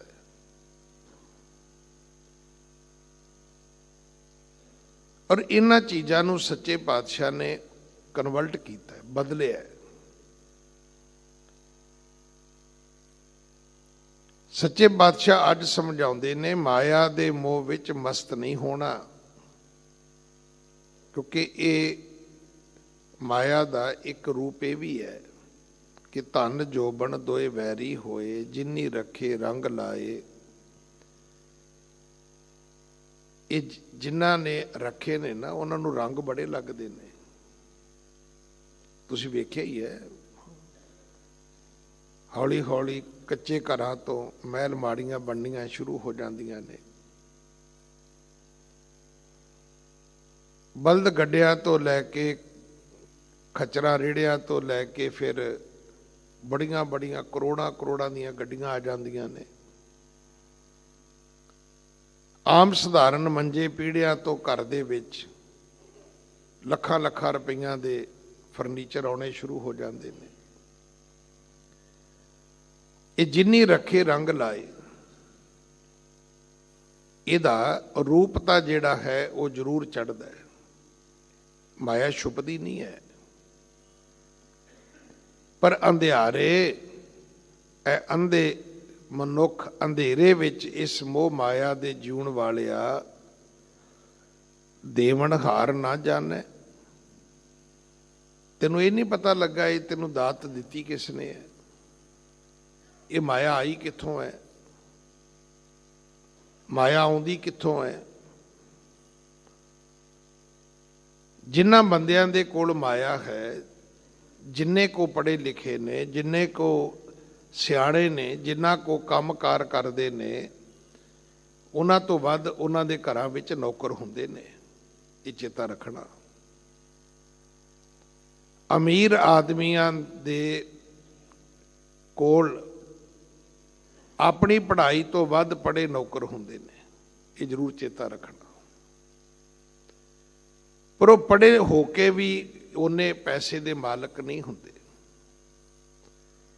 ਫਿਰ ਸਮਝ ਆਉਂਦੀ ਹੈ ਕਿ ਨਹੀਂ, ਇਹ ਮਾਇਆ ਜਿਹੜੀ ਹੈ ਇਹ ਪੜ੍ਹਾਈ ਦੀ, ਕਾਰੋਬਾਰ ਦੀ ਮੁਹਤਾਜ ਨਹੀਂ ਹੈ। ਇਹ ਤਾਂ ਜਦੋਂ ਗੁਰੂ ਕਿਰਪਾ ਕਰਦਾ ਹੈ ਤੇ ਫਿਰ ਭਾਈ ਬੁੱਧੂ ਵਰਗੇ ਦੀਆਂ ਕੱਚੀਆਂ ਵੀ ਜਿਹੜੀਆਂ ਨੇ ਉਹ ਪੱਕਿਆਂ ਦੇ ਭਾਅ ਵਿਕ ਜਾਂਦੀਆਂ ਨੇ। ਅੱਜ ਵੀ ਤੁਸੀਂ ਵੇਖਿਆ ਹੋਣਾ ਹੈ ਕਈਆਂ ਦੇ ਦਹੀਂ ਭੱਲੇ ਵਿਕੀ ਜਾਂਦੇ ਨੇ, ਕਈਆਂ ਦੀਆਂ ਕਾਰਾਂ ਵੀ ਨਹੀਂ ਵਿਕਦੀਆਂ। ਇਹ ਜਿਹੜਾ ਕਾਰੋਬਾਰ ਵੀ ਹੈ ਨਾ, ਇਹ ਵੀ ਕਿਸਮਤ ਦਾ ਹੈ, ਭਾਗ ਦਾ ਹੈ। ਤੇ ਭਾਗ ਕੌਣ ਬਣਾਉਂਦਾ ਹੈ? ਜੇ ਆਪਣੇ ਕੋਲੋਂ ਬਣਦੇ ਹੁੰਦੇ ਤੇ ਛੋਟੇ ਹੁੰਦਿਆਂ ਮਾਂ ਨੇ ਹੀ ਬਣਾ ਦੇਣੇ ਸੀ। ਅੰਧਿਆ ਉਸ ਦੇਣ ਵਾਲੇ ਪਰਮਾਤਮਾ ਨੂੰ ਕਿਉਂ ਭੁੱਲ ਗਿਆ? ਦਿੱਤਾ ਤੇ ਸਾਰਾ ਕੁਝ ਹੀ ਉਹਦਾ ਹੈ। ਇਹ ਸਭ ਕੁਝ ਉਹਦਾ ਸੀ, ਤੂੰ ਇਹਦੇ ਮੋਹ ਵਿੱਚ ਪੈ ਗਿਆ, ਤੂੰ ਇਹਦੇ ਵਿੱਚ ਮਸਤ ਹੋ ਗਿਆ, ਗਲਤਾਨ ਹੋ ਗਿਆ, ਤੇ ਨਤੀਜਾ ਕੀ ਨਿਕਲਿਆ? ਮਾਇਆ ਦੇ ਨਸ਼ੇ ਵਿੱਚ ਤੂੰ ਪਹਿਚਾਨਣਾ ਵੀ ਛੱਡ ਦਿੱਤਾ, ਤੂੰ ਠੀਕ ਤਰ੍ਹਾਂ ਦੇ ਨਾਲ ਬੋਲਣਾ ਵੀ ਛੱਡ ਦਿੱਤਾ, ਠੀਕ ਤਰੀਕੇ ਦੇ ਨਾਲ ਤੂੰ ਵਰਤਣਾ ਵੀ ਛੱਡ ਦਿੱਤਾ। ਇਹ ਤਿੰਨ ਕੰਮ ਹਰ ਰੋਜ਼ ਸ਼ਾਮ ਨੂੰ ਸ਼ਰਾਬੀ ਕਰਦਾ ਹੈ। ਨਾ ਚੰਗੀ ਤਰ੍ਹਾਂ ਵੇਖਦਾ ਹੈ, ਨਾ ਚੰਗੀ ਤਰ੍ਹਾਂ ਬੋਲਦਾ ਹੈ, ਨਾ ਚੰਗੀ ਤਰ੍ਹਾਂ ਵਰਤਦਾ ਹੈ। ਕਿਉਂ? ਨਸ਼ੇ ਵਿੱਚ। ਇਸੇ ਤਰ੍ਹਾਂ ਜਿਹੜਾ ਮਾਇਆ ਦੇ ਨਸ਼ੇ ਵਿੱਚ ਆਉਂਦਾ ਹੈ, ਮਾਥੇ ਤਰੈ ਕੁੱਟੀ ਦ੍ਰਿਸ਼ਟ ਕਰੂੜ ਬੋਲੇ ਕੌੜਾ ਜੇਵਾ ਕੀ ਫੂਡ, ਐਸੀ ਇਸਤਰੀ ਇੱਕ ਰਾਮ ਉਪਾਈ ਉਨ ਸਭ ਜਗ ਖਾਇਆ, ਹਮ ਗੁਰ ਰਾਖੇ ਮੇਰੇ ਭਾਈ। ਇਹਨੇ ਸਾਰੀ ਦੁਨੀਆ ਖਾਧੀ ਹੈ। ਹਾਂਜੀ। ਜਿਉ ਪਿੰਡ ਸਾਜ ਜਿਨ ਰਚਿਆ, ਬਲ ਆਪਨੋ ਕਰ ਮਾਨੈ। ਕੀ ਤੈਨੂੰ ਪਤਾ ਹੈ ਇਸ ਮਾਇਆ ਨੂੰ ਵਰਤਣ ਵਾਸਤੇ ਸਰੀਰ ਚਾਹੀਦਾ ਸੀ, ਆਤਮਾ ਚਾਹੀਦੀ ਸੀ। ਉਹਦੀ ਰਚਨਾ ਕਿਸ ਨੇ ਕੀਤੀ ਹੈ? ਜਿਉ ਪਾਏ ਪਿੰਡ ਜਿਨ ਸਾਜਿਆ, ਦਿੱਤਾ ਪਹਿਨਣ ਖਾਣ, ਉਹਨੂੰ ਤੂੰ ਭੁੱਲ ਗਿਆ। ਵੇਖੋ, ਮਨਮੁਖ ਦੀ ਜਦੋਂ ਆਪਾਂ ਇਹ ਸ਼ਬਦ ਸੁਣਿਆ ਕਿ ਮਨਮੁਖ ਖਾਧੇ, ਤੇ ਮਨਮੁਖ ਦੀ ਪਹਿਚਾਣ ਕੀ ਹੈ? ਦਿੰਦੇ ਥਾਮੋਂ ਦਿੱਤਾ ਚੰਗਾ, ਮਨਮੁਖ ਐਸਾ ਜਾਣੀ ਹੈ। ਸਾਡਾ ਤੇ ਸਿੱਧਾ ਜਿਹਾ ਹਿਸਾਬ ਹੈ ਵੀ ਜਿਹਦੇ ਨਾਲ ਬਣਦੀ ਹੈ ਉਹ ਸਾਰੇ ਗੁਰਮੁਖ ਨੇ, ਜਿਨ੍ਹਾਂ ਨਾਲ ਨਹੀਂ ਬਣਦੀ ਉਹ ਸਾਰੇ ਮਨਮੁਖ ਨੇ। ਜਿਨ੍ਹਾਂ ਨਾਲ ਮੇਰੀ ਬਣਦੀ ਉਹ ਸਾਰੇ ਸੰਤ ਨੇ, ਜਿਨ੍ਹਾਂ ਨਾਲ ਮੇਰੀ ਨਹੀਂ ਬਣਦੀ ਉਹ ਸਾਰੇ ਦੁਸ਼ਟ ਸਾਕਤ ਨੇ। ਸਾਡਾ ਤਾਂ ਮਾਪ ਤੋਲ ਇਦਾਂ ਦਾ ਹੈ, ਸਾਡੀ ਤੱਕੜੀ ਇਦਾਂ ਹੀ ਤੋਲਦੀ ਹੈ। ਆਪਣਿਆਂ ਨੂੰ ਗੁਰਮੁਖ ਕਹੀ ਜਾਂਦੀ ਹੈ, ਬਗਾਨਿਆਂ ਨੂੰ ਮਨਮੁਖ ਕਹੀ ਜਾਂਦੀ ਹੈ। ਆਪਣੇ ਭਾਵੇਂ ਮਾੜੇ ਹੋਣ ਤਾਂ ਵੀ ਗੁਰਮੁਖ ਨੇ, ਬਗਾਨੇ ਭਾਵੇਂ ਚੰਗੇ ਵੀ ਹੋਣ ਤਾਂ ਵੀ ਮਨਮੁਖ ਨੇ। ਨਹੀਂ, ਮਨਮੁਖ ਦੀ ਪਰਿਭਾਸ਼ਾ ਇਹ ਨਹੀਂ ਹੈ। ਮਨਮੁਖ ਦੀ ਪਰਿਭਾਸ਼ਾ ਇਹ ਹੈ ਕਿ ਦੇਣ ਵਾਲੇ ਰੱਬ ਨਾਲੋਂ ਰੱਬ ਦੀ ਦਿੱਤੀ ਹੋਈ ਦਾਤ ਨੂੰ ਉਹ ਚੰਗਾ ਕਰਕੇ ਸਮਝਦਾ ਹੈ। ਜਿਹੜੀਆਂ ਰੱਬ ਨੇ ਬਖਸ਼ਿਸ਼ਾਂ ਕੀਤੀਆਂ ਉਹਨਾਂ ਦਾ ਹੰਕਾਰ ਕਰਦਾ ਹੈ। ਸੱਚੇ ਪਾਤਸ਼ਾਹ ਮਹਾਰਾਜ ਸਮਝਾਉਂਦੇ ਨੇ ਕਿ ਜਿਉ ਪਿੰਡ ਸਾਜ ਜਿਨ ਰਚਿਆ। ਤੈਨੂੰ ਪਤਾ ਹੈ ਰਚਨਾ ਪ੍ਰਮਾਤਮਾ ਨੇ ਤੇਰੀ ਕਿਵੇਂ ਕੀਤੀ ਹੈ? ਕਬੀਰ ਧੂਰ ਸਕੇਲ ਕੈ ਪੁਰੀਆ ਬਾਂਦੀ ਦੇ, ਮਿੱਟੀ ਇਕੱਠੀ ਕੀਤੀ ਹੈ, ਉਹਦੀ ਪੁੜੀ ਬਣਾਈ ਹੈ। ਤੇ ਮਾਟੀ ਕੋ ਪੁੱਤਰਾ ਕੈਸੇ ਨਚਤ ਹੈ। ਇਹ ਮਿੱਟੀ ਦੀ ਇੱਕ ਗੰਢ ਬੱਧੀ ਹੋਈ ਹੈ। ਮੈਂ ਪਹਿਲਾਂ ਵੀ ਬੇਨਤੀ ਕੀਤੀ ਵੀ ਅੱਜ ਤੋਂ 40-45 ਸਾਲ ਪਹਿਲਾਂ ਹੱਟੀ ਵਾਲਾ ਸੌਦਾ ਪੁੜੀ ਵਿੱਚ ਦਿੰਦਾ ਸੀ, ਉਹਦੇ ਉੱਤੇ ਛੋਟਾ ਜਿਹਾ ਧਾਗਾ ਸੇਬਾ ਜਿਹਾ ਲਵੇਟ ਦਿੰਦਾ ਸੀ, ਤੇ ਗਲੀ ਮਹੱਲੇ ਵਾਲੇ ਜਾ ਕੇ ਹੱਟੀ ਵਾਲੇ ਨੂੰ ਉਚੇਚਾ ਕਹਿੰਦੇ ਹੁੰਦੇ ਸੀ ਵੀ ਜਦੋਂ ਬੱਚੇ ਆਉਣ ਨਾ ਤੇ ਭਾਈ ਪੁੜੀ ਜਿਹੜੀ ਹੈ ਉਹਨੂੰ ਚੱਜ ਨਾਲ ਤੂੰ ਬੰਨ੍ਹ ਕੇ ਗੰਢ ਪਾ ਕੇ ਦਵੀਂ, ਕਿਉਂਕਿ ਪੁੜੀ ਦਾ ਇੱਕ ਔਗਣ ਹੁੰਦਾ ਸੀ ਵੀ ਜੇ ਕਿਤੇ ਬੱਚਿਆਂ ਤੋਂ ਰਾਹ 'ਚ ਖੁੱਲ੍ਹ ਜਾਂਦੀ ਸੀ ਤਾਂ ਸਾਰੀ ਮਿੱਟੀ ਵਿੱਚ ਮਿਲ ਜਾਂਦਾ ਸੀ ਜੋ ਸੌਦਾ ਹੁੰਦਾ ਸੀ। ਬਿਲਕੁਲ ਉਹੀ ਹਾਲਤ ਸਾਡੇ ਸਰੀਰ ਦੀ ਹੈ। ਜਿੱਦਣ ਸਰੀਰ ਰੂਪੀ ਪੁੜੀ ਖੁੱਲ੍ਹਣੀ ਹੈ, ਇਹ ਪੰਜ ਤੱਤ ਨੇ, ਸਾਰਿਆਂ ਨੇ ਆਪਣੇ ਆਪਣੇ ਰੂਪ ਦੇ ਵਿੱਚ ਵਿਲੀਨ ਹੋ ਜਾਣਾ ਹੈ। ਕਬੀਰ ਧੂਰ ਸਕੇਲ ਕੈ ਪੁਰੀਆ ਬਾਂਦੀ ਦੇ, ਪੰਜ ਤੱਤ ਇਕੱਠੇ ਕੀਤੇ ਨੇ, ਪੰਜ ਤੱਤਾਂ ਦਾ ਇੱਕ ਸਰੀਰ ਬਣਾਇਆ ਹੈ, ਤੇ ਬੰਦਾ ਹੰਕਾਰ ਕਰਦਾ ਹੈ। ਸੱਚੇ ਪਾਤਸ਼ਾਹ ਮਹਾਰਾਜ ਕਹਿੰਦੇ ਨੇ ਜੀਓ ਪਿੰਡ ਸਾਜ ਜਿਨ ਰਚਿਆ, ਜਿੰਦ ਪਾ ਕੇ ਜਿਹਨੇ ਸਰੀਰ ਬਣਾਇਆ, ਤੇ ਬਲ ਆਪਣੋ ਕਰ ਮਨ, ਇਹਦੇ ਵਿੱਚ ਵੀ ਤੂੰ ਆਪਣੀ ਤਾਕਤ ਸਮਝਦਾ, ਤੂੰ ਇਹਦੇ ਵਿੱਚ ਆਪਣਾ ਬਲ ਸਮਝਦਾ। ਜਿਹੜੀ ਭਗਤ ਪ੍ਰਹਿਲਾਦ ਦੀ ਕਥਾ ਹੈ ਉਹ ਇਹੋ ਹੀ ਹੈ। ਅਸੀਂ ਇਹਦੇ ਅਰਥ ਨਹੀਂ ਠੀਕ ਸਮਝੇ। ਅੱਜ ਜਿੰਨੇ ਬੰਦੇ ਕੇਸਾਂ ਤੋਂ, ਅੰਮ੍ਰਿਤ ਤੋਂ, ਰਹਿਤ ਤੋਂ, ਮਰਿਆਦਾ ਤੋਂ ਭਗੌੜੇ ਨੇ, ਉਹ ਪੜ੍ਹਦੇ ਨੇ ਰਾਮ ਜਪੋ ਜੀ ਐਸੇ ਐਸੇ, ਧਰੂ ਪ੍ਰਹਿਲਾਦ ਜਪਿਓ ਹਰ ਜੈਸੇ। ਮਤਲਬ ਉਹ ਕਿਹੜਾ ਕਛਹਿਰਾ ਪਾਉਂਦਾ ਸੀ, ਉਹ ਕਿਹੜਾ ਕਿਰਪਾਨ ਪਾਉਂਦਾ ਸੀ, ਉਹਨੇ ਕਿਹੜਾ ਅੰਮ੍ਰਿਤ ਛਕਿਆ ਸੀ। ਕਿਉਂਕਿ ਬੰਦੇ ਦੀ ਇੱਕ ਫਿਤਰਤ ਹੈ। ਪਰ ਇਹ ਯਾਦ ਰੱਖਿਓ, ਜੇ ਗੁਰਮਤ ਸਾਚੀ, ਹੁਜਤ ਦੂਰ। ਹੁਜਤਾਂ ਦੇ ਘਰ ਬੜੇ ਦੂਰ ਨੇ। ਗੁਰਮਤ ਬਿਲਕੁਲ ਸੱਚੀ ਹੈ, ਗੁਰਮਤ ਵਿੱਚ ਕੋਈ ਝੂਠ ਨਹੀਂ ਹੈ। ਭਗਤ ਪ੍ਰਹਿਲਾਦ ਦੇ ਤਰੀਕੇ ਤੋਂ ਅਰਥ ਇਹ ਹੈ ਵੀ ਜੇ ਤੁਹਾਡਾ ਬਾਪ ਤਲਵਾਰ ਚੁੱਕ ਲਵੇ ਕਿ ਮੈਂ ਤੈਨੂੰ ਰਾਮ ਨਹੀਂ ਕਹਿਣ ਦੇਣਾ, ਮੈਂ ਤੈਨੂੰ ਵਾਹਿਗੁਰੂ ਨਹੀਂ ਕਹਿਣ ਦੇਣਾ, ਤੇ ਤੁਸੀਂ ਕਹਿਣਾ ਵੀ ਬਾਪੂ ਮੈਂ ਤਾਂ ਕਹਿਣਾ ਹੈ, ਤੂੰ ਜੋ ਕਰਨਾ ਕਰ ਲਾ। ਭਗਤ ਪ੍ਰਹਿਲਾਦ ਦਾ ਅਰਥ ਇਹ ਹੈ ਜਿਹੜਾ ਡਰਿਆ ਨਹੀਂ ਸੀ, ਤੇ ਧਰੂ ਦਾ ਅਰਥ ਇਹ ਸੀ ਜਿਹਨੇ ਲਾਲਚ ਨਹੀਂ ਸੀ ਕੀਤਾ। ਤੇ ਹੁਣ ਸਾਡੀ ਹਾਲਤ ਹੀ ਇਹੀ ਹੈ, ਜਾਂ ਡਰਦੇ ਪਾਠ ਕਰਦੇ ਆ ਜਾਂ ਲਾਲਚ ਵਿੱਚ ਪਾਠ ਕਰਦੇ ਆ। ਜਦੋਂ ਅਸੀਂ ਇਹ ਕਹਿੰਦੇ ਆ ਵੀ ਕਿਹੜੇ ਗੁਰਦੁਆਰੇ ਕਿੰਨੇ ਦਿਨ ਜਾਣਾ ਚਾਹੀਦਾ ਹੈ, ਕਿਹੜਾ ਪਾਠ ਕਿੰਨੇ ਦਿਨ ਕਰਨਾ ਚਾਹੀਦਾ ਹੈ, ਤੇ ਇਹਦੇ ਕੀ ਅਰਥ ਕਰੋਗੇ ਤੁਸੀਂ? ਇਹ ਸਿੱਖ ਦਾ ਕੰਮ ਤੇ ਨਹੀਂ ਹੈਗਾ। ਮੈਂ ਤੇ ਰਾਤ ਵੀ ਬਾਬਾ ਦਇਆ ਸਿੰਘ ਹੋਰਾਂ ਦੀ ਯਾਦ ਵਿੱਚ ਉਹਨਾਂ ਦੀ ਬਰਸੀ ਮਨਾਉਂਦੇ ਆ ਜਿਹੜੇ ਸਮਾਗਮ ਹੋਏ ਨੇ ਸੁਰ ਸਿੰਘ, ਮੈਂ ਰਾਤ ਉੱਥੇ ਸੀ। ਮੈਂ ਉੱਥੇ ਵੀ ਬੇਨਤੀ ਕੀਤੀ ਵੀ ਜਦੋਂ ਇੱਥੇ ਆਈਦਾ ਤਿੰਨ ਰੂਪ ਵੇਖਣ ਨੂੰ ਮਿਲਦੇ ਨੇ, ਇੱਟ ਖੜੀਕਾ, ਦੁੱਕੜ ਵੱਜੇ, ਨਾਲੇ ਤੱਪੇ ਚੁੱਲ੍ਹਾ। ਨਾਲੇ ਮੇਰਾ ਅੱਲਾ ਰਾਜੀ, ਨਾਲੇ ਰਾਜੀ ਬੁੱਲਾ। ਵੇਖੋ ਤੁਹਾਡੇ ਪੰਥ ਦੀ ਇਹੀ ਮਰਿਆਦਾ ਹੈ। ਉੱਥੇ ਇੱਟ ਖੜੀਕਾ ਵੀ ਹੋਣਾ ਚਾਹੀਦਾ, ਉੱਥੇ ਜਿਹੜਾ ਤੁਹਾਡਾ ਮਾਰਸ਼ਲ ਆਰਟ ਹੈ ਉਹ ਵੀ ਹੋਣਾ ਚਾਹੀਦਾ। ਸ਼ਸਤਰਾਂ ਤੋਂ ਹੀਣਾ ਸਿੱਖ ਗੁਰੂ ਨੇ ਪ੍ਰਵਾਨ ਨਹੀਂ ਕੀਤਾ।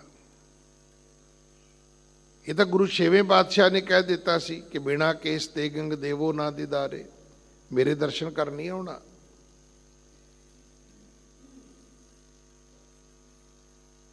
ਉੱਥੇ ਲੰਗਰ ਵੀ ਹੋਣਾ ਚਾਹੀਦਾ, ਉੱਥੇ ਦੁੱਕੜ ਵੀ ਵੱਜਣੀ ਚਾਹੀਦੀ ਹੈ, ਉੱਥੇ ਕੀਰਤਨ ਵੀ ਹੋਣਾ ਚਾਹੀਦਾ।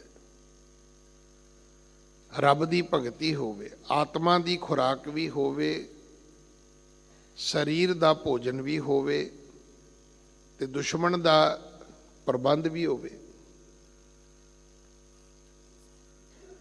ਤੋ ਸੱਚੇ ਪਾਤਸ਼ਾਹ ਮਹਾਰਾਜ ਕਹਿੰਦੇ, ਬੰਦਿਆ ਜਿੰਦ ਪਾ ਕੇ ਸਰੀਰ ਤਾਂ ਤੈਨੂੰ ਰੱਬ ਨੇ ਦਿੱਤਾ, ਤੇ ਤੂੰ ਇਹਨੂੰ ਆਪਣੀ ਤਾਕਤ ਮੰਨਣ ਲੱਗ ਗਿਆ। ਤੇਰੀ ਤਾਕਤ ਥੋੜਾ ਕੋਈ, ਤੇਰੀ ਕੋਈ ਤਾਕਤ ਨਹੀਂ। ਹਮ ਆਦਮੀ ਹਾਂ ਇੱਕਦਮੀ, ਤੇਰੀ ਕੀ ਤਾਕਤ ਹੈ? ਕੀ ਹੰਕਾਰ ਕਰੇਗਾ ਬੰਦਿਆਂ ਤੋਂ? ਹਰਨਾਕਸ਼ ਦੇ ਹੱਥ ਵਿੱਚ ਤਲਵਾਰ ਹੈ, ਉਹਨੇ ਖੜਗ ਕੱਢ ਲਈ, ਤੇ ਛੋਟੇ ਜਿਹੇ ਬੱਚੇ ਨੇ ਹੱਸ ਕੇ ਕਿਹਾ, ਬਾਪੂ ਤੂੰ ਕੁਝ ਨਹੀਂ ਕਰ ਸਕਦਾ, ਤੇਰੇ ਕੋਲ ਕੁਝ ਨਹੀਂ ਹੈਗਾ ਕਰਨ ਨੂੰ। ਉਹਨੇ ਕਿਹਾ, ਨਹੀਂ ਮੈਂ ਤੇਰਾ ਸਿਰ ਕਲਮ ਕਰ ਦਿਆਂਗਾ, ਮੈਂ ਤੇਰੇ ਟੁਕੜੇ ਕਰ ਦਿਆਂਗਾ।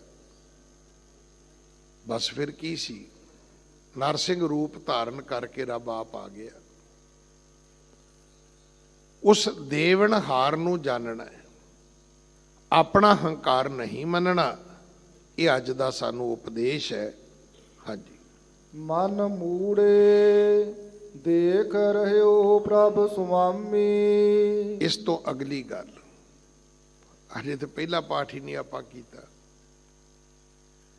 ਨਾ ਸਾਨੂੰ ਮੁਹਾਰਨੀ ਆਈ, ਨਾ ਸਾਨੂੰ ਪਹਾੜੇ ਆਏ, ਤੇ ਕਿਤਾਬਾਂ ਅਸੀਂ ਚੁੱਕੀ ਫਿਰਦੇ ਆ ਯੂਨੀਵਰਸਿਟੀਆਂ ਵਾਲੀਆਂ, ਵੱਡੀਆਂ ਵੱਡੀਆਂ ਬੁੱਕਾਂ ਲਈ ਫਿਰਦੇ ਅਸੀਂ, ਵੱਡੇ ਵੱਡੇ ਗ੍ਰੰਥ ਫਰੋਲਣ ਦੇ ਅਸੀਂ ਦਾਅਵੇ ਕਰਦੇ ਆ। ਭਾਈ ਮੂਲ ਜਿਹੜਾ ਮੰਤਰ ਸੀ ਉਹ ਇਹੋ ਹੀ ਸੀਗਾ, ਕਿ ਬੰਦਿਆ ਰੱਬ ਨੇ ਤੈਨੂੰ ਜਿੰਦ ਤੇ ਸਰੀਰ ਦਿੱਤੀ, ਤੇਰਾ ਆਪਣਾ ਬਲ ਕੁਛ ਨਹੀਂ ਹੈਗਾ, ਤੇਰੀ ਤਾਂ ਆਪਣੀ ਕੋਈ ਤਾਕਤ ਨਹੀਂ ਹੈਗੀ, ਤੇ ਮਾਇਆ ਦੇ ਵਿੱਚ ਮਗਨ ਨਹੀਂ ਹੋਣਾ। ਇਹ ਯਾਦ ਰੱਖੀ ਕਿ ਉਹ ਜਿਹੜਾ ਪਰਮਾਤਮਾ ਹੈ ਸਾਰਾ ਕੁਝ ਤੇ ਉਹਦਾ ਦਿੱਤਾ ਹੋਇਆ ਹੈ। ਹੁਣ ਜਿਹਨੂੰ ਇੰਨੀ ਗੱਲ ਸਮਝ ਆ ਜਾਏ ਉਹ ਵੀ ਆਪਣੇ ਆਪ ਨੂੰ ਪ੍ਰੋਫੈਸਰ ਨਾ ਸਮਝੇ, ਕਿਉਂਕਿ ਸਾਡੇ 'ਚ ਇੱਦਾਂ ਵੀ ਹੈ ਨਾ, ਥੋੜੀ ਜੀ ਗੱਲ ਸਮਝ ਆ ਜਾਏ ਤਾਂ ਅਸੀਂ ਆਪਣੇ ਆਪ ਨੂੰ ਫਿਰ ਵੱਡੇ ਸਿੱਖ ਸਮਝਣ ਲੱਗ ਜਾਂਦੇ ਹਾਂ। ਨਹੀਂ, ਇਸ ਤੋਂ ਅਗਲਾ ਵੀ ਪਾਠ ਹੈਗਾ। ਇਸ ਤੋਂ ਅਗਲਾ ਪਾਠ ਇਹ ਹੈ ਕਿ ਮਨ ਮੂੜੇ ਦੇਖ ਰਹੇ ਹੋ ਪ੍ਰਭ ਸੁਆਮੀ। ਪਰਮਾਤਮਾ ਤੈਨੂੰ ਵੇਖ ਰਿਹਾ ਹੈ। ਆ ਜਿਹੜੇ ਦੁਨੀਆ ਦੇ ਸੀਸੀ ਕੈਮਰੇ ਤਾਂ ਹੁਣ ਲੱਗੇ ਨੇ, ਰੱਬ ਦਾ ਕੈਮਰਾ ਤੇ ਬੜਾ ਪੁਰਾਣਾ ਹੈ, ਉਹਦੀ ਸੈਟੇਲਾਈਟ ਵੀ ਬੜੀ ਪੁਰਾਣੀ ਹੈ। ਇਹਨਾਂ ਕੈਮਰਿਆਂ ਦੇ ਵਿੱਚ ਬਦਲਾਵ ਹੋ ਜਾਂਦਾ ਹੈ, ਧੋਖੇ ਹੋ ਜਾਂਦੇ ਨੇ, ਚੇਂਜਿੰਗ ਹੋ ਜਾਂਦੀਆਂ ਨੇ, ਇਹ ਹੈਂਗ ਹੋ ਜਾਂਦੇ ਨੇ ਸਿਸਟਮ। ਰੱਬ ਦਾ ਕੋਈ ਸਿਸਟਮ ਹੈਂਗ ਨਹੀਂ ਹੁੰਦਾ, ਕੋਈ ਕੁਝ ਨਹੀਂ ਕਰ ਸਕਦਾ। ਬੰਦਿਆ ਚੇਤਾ ਰੱਖੀ, ਰੱਬ ਤੈਨੂੰ ਵੇਖਦਾ ਹੈ। ਹਾਂਜੀ, ਜੋ ਕਿਛ ਕਰਹਿ ਸੋਈ ਸੋਈ ਜਾਣੈ, ਰਹਿ ਨਾ ਕਛੁਐ ਛਾਨੀ। ਜੋ ਕੁਝ ਵੀ ਤੂੰ ਕਰਦਾ ਹੈ ਉਹੀ ਕੁਝ ਉਹ ਜਾਣਦਾ ਹੈ।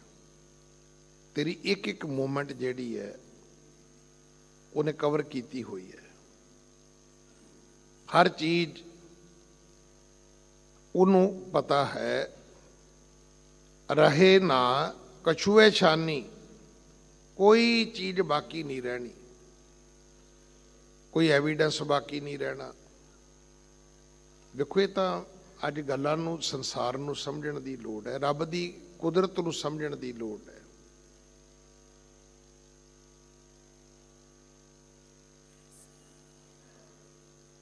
ਵਿਦੇਸ਼ਾਂ ਦੇ ਵਿੱਚ ਜਦੋਂ ਤੁਸੀਂ ਸੁਣਦੇ ਹੋ ਨਾ ਵੀ ਕੋਈ ਆਦਮੀ ਫੜਿਆ ਗਿਆ,